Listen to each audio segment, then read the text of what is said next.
Here then. Okay, so first thing we're going to notice obviously was the major setup changes, as we said. For you in some ways, it's going to be sort of 4 L's, okay? Yeah. Lower with your setup, Yeah. okay? Yeah. Left with the weight, okay? Trying to slide that club through the sand, keep the hands out so you're lower.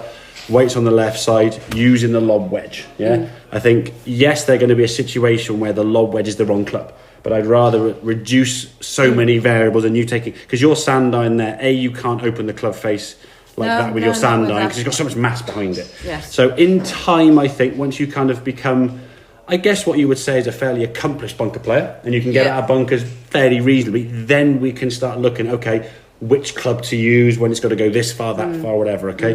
But at the moment now, number one objective, get it out and get it going higher, okay? Get low with that setup. You can see left foot opened out, lower, and the lob wedge, okay? Yeah. You can see on this left-hand one here when we went back, because your setup, I mean, that just looks to me like a normal kind of 80, 70, 60 yard sort of sand iron pitching wedge shot, like almost a full shot, yeah? There's no real adjustment to that. As you then went back up here now, you got quite steep and high with the hands there. As you're coming back in the golf ball now, everything now is sort of hanging back on the right side. The club enters the sand back here. I mean, that's almost the first explosion there.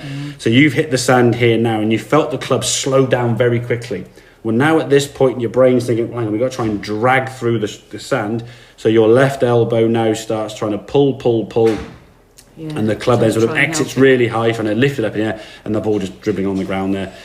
No matter what length of what height of bunker you're in there, it's not going to come out of there in a month of Sundays, okay? You look at the comparison of this one here now, when you're a lot lower, you're able to rotate your body nicely, stay on that left foot, and from here now, we want to see that lower half sort of moving towards target, so we can see that lead sort of sliding a bit. Is that the right amount of backswing? Yeah, I would say so, yeah. If you want to get the ball to get quite high, you need, I mean, it's going to be somewhere between the range of kind of there and there, I would say. So it's not like one length is perfect and all.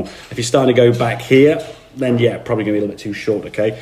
But once you've created your backswing here now, as you're coming back in the golf ball, keeping the hands low, we can see the entry of the sand now, much more. Yeah. I mean, that's kind of hit the sand now back here. Yeah. It's going to exit about there with that sort of size 12 divot, as we said.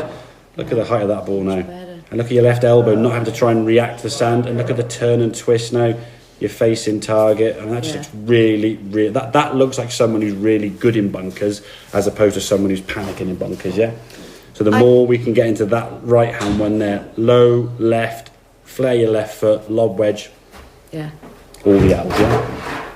And I think in terms of going over a bunker, this technique on the right, maybe not quite as extreme, perhaps somewhere in between in terms of width of stance and how much extreme it's going to be, but you need to get the club lower to kind of get that club going up in the air with that higher shot if you've got to go over a bunker. But again, the lie will determine a lot as to what you can or can't do.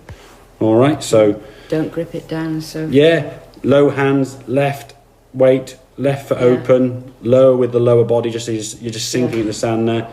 And then from there now, you can just turn everything through the ball really nicely. And that ball... Can you send me that? Yeah, I will send this through to you when I'll upload it now when we finish, and I'll send this through to you. But you can see the ball now coming out. Yes. I mean, not this is an exact angle, but we'll get a rough idea now. If we think, that's probably, hang on, go back there, that's probably the bank slope there, and your ball came, I'm guessing, on that sort of angle. So 37, there you go. Yeah. It's coming out 37 to 40 degrees. There's not many bunkers you're going to play on where the ball's coming out lower launch than that, yeah? Okie dokie? Yeah. Brilliant, well done. Thank you.